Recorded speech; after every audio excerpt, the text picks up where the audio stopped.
brothers and sisters. Hi, everybody. Happy Martin Luther King Day. I believe the Lord gave me a dream for today. I had a dream. He actually gave it a couple nights ago, and I think he knew I'd need time to pray about it and process it and see if I was really meant to share it. And then he didn't give another dream last night, so I think I'm still supposed to share this one as it relates to today. And for those watching, I usually do share about the Lord's return, and I think there is a little negative truth regarding heaven in this dream as well. But it does relate to today's our memory of Martin Luther King and all that he accomplished. But it does seem like we've gone a little bit backwards in some ways, and I think my dream could actually be in some ways described more as a nightmare. So what I saw is an airplane, and I believe it represented like a free pass, a free ride. And in this one, I don't think it represented the rapture.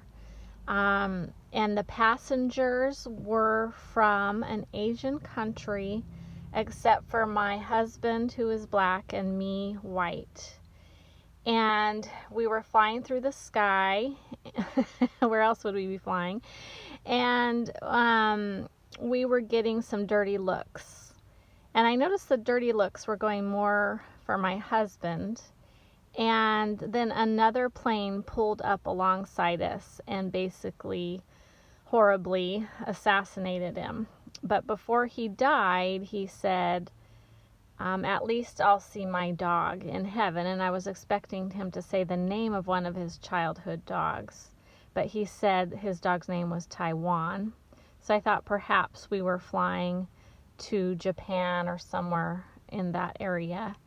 And I said, yes, and you'll see your grandparents too. And I think that part is reminiscent of heaven, that we will recognize people in heaven, as John in his Revelations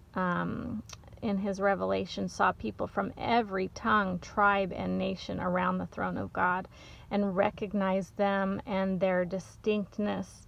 But we were all there, and this purple color reminds me that we are all a royal priesthood. We are all children of God. We are all his sons and daughters in his royal priesthood.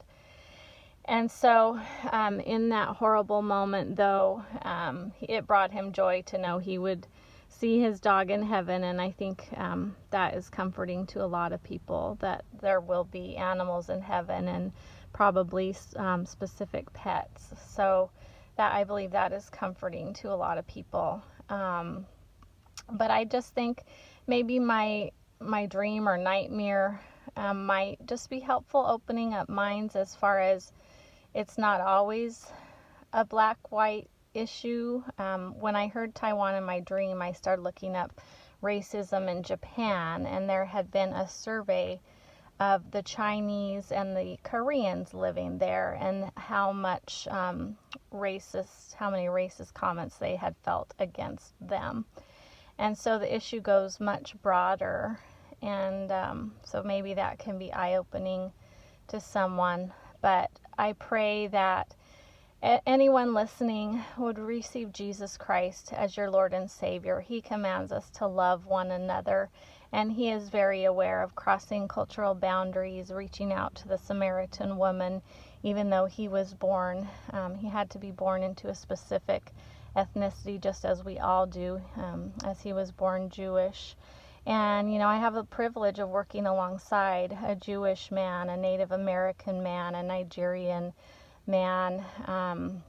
My husband is black, so my kids are black and white. And my neighbors, some of my best neighbors, are Middle Eastern. I have a heart for Mexico and Colombia, having minored in Spanish and traveled to those places quite a bit. So I don't know. I hope this can just be a message of love. We all are born into one ethnicity, so that's kind of, what we're raised in. But I pray that we could all learn to try and put ourselves in one another's shoes And I pray that all of us, our homeland,